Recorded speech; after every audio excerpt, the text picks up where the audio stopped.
Lifecycle costing is the process of estimating how much money you will spend on an asset over the course of its useful life. Whole life costing covers an asset's cost from the time you purchase it to the time you get rid of it. Buying an asset is a cost commitment that extends beyond its price tag. For example, think of a car. The car's price tag is only part of the car's overall life cycle cost. You also need to consider expenses for car insurance, interest, gas, oil changes, and any other necessary maintenance to keep the car running.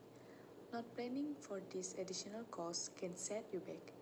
The cost to buy, use, and maintain a business asset adds up. Whether you're purchasing a car, a copier, a computer, or inventory, you should consider and budget for the asset's future costs. Next, life cycle costing process. Life cycle costing analysis is a multidisciplinary activity, and analysts involved in life cycle costing should be fully familiar with unique cost elements involved in the life cycle of asset, sources of cost data to be collected, and financial principles to be applied. Life cycle costing consists of 3 stages, which is analysis, planning. It begins with development of a plan which addresses the purpose and scope of the analysis. The plan should define the analysis objective in terms of outputs required to assist a management decision. Typical objectives are determination for an asset in order to assist planning, contracting, budgeting, or similar needs. Next, life cycle costing preparation. This involves the review and development of the life cycle model as a real-time or actual cost control mechanism. Estimates of capital costs will be replaced by the actual prices paid. Changes may also be required to the cost breakdown structure and cost elements to reflect the asset components to be monitored and the level of detail required.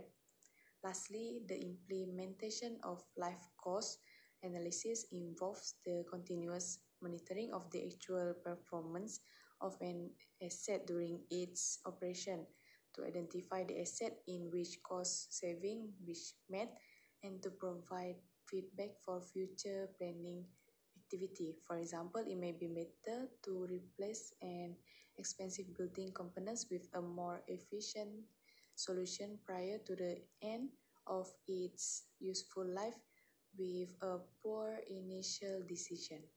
The purpose of having this life cycle costing is to help in estimate how much an asset will cost you over the course of life. Create accurate budget that you will know how much an asset's total price is. That will represent our business actual expenses, and we won't underestimate our business budget cost. Second, select the design that ensure the facility will provide the lowest cost of ownership. By planning and recognize the areas of where cost investment is high so that we can implement the strategies for cost efficiency. The third one, determine the asset's benefits.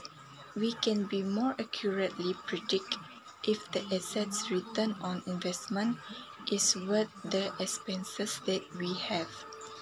The things that make our assets cost overestimate is that we did not pay attention on factors in future cost because we are too focused about the asset's current purchase cost.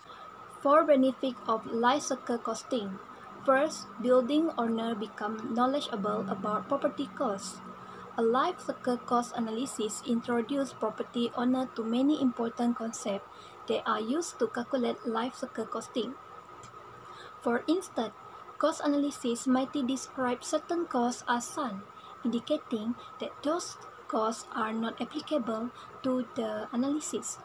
First costs, on the other hand, refer to purchase price and construction cost. Second, facility manager can prepare a maintenance schedule that promotes efficiency. Lifecycle costing yields long-term information about property maintenance and costs. When this information is obtained in an organized format during a project development phase, property owners and managers can decide a maintenance schedule that does not interfere with periods of peak operation. Additionally, managers can ensure that they have sufficient manpower and resources to tend to maintenance needs. Number 3, maintenance and repair budget will be more accurate. Valued to accurately forecast, maintenance and repair expenses can lead to the demise of a building and its owner. Many experts agree that preventive maintenance costs should account for only 2% until 6% of a facility's yearly operating budget. A lifecycle cost analysis can provide you with a cost breakdown that is specific to your facility. Lastly, number 4, water and utility costs can be predicted with greater detail. Lifecycle cost analysts recognize that costs for water and utility fluctuate differently than other costs.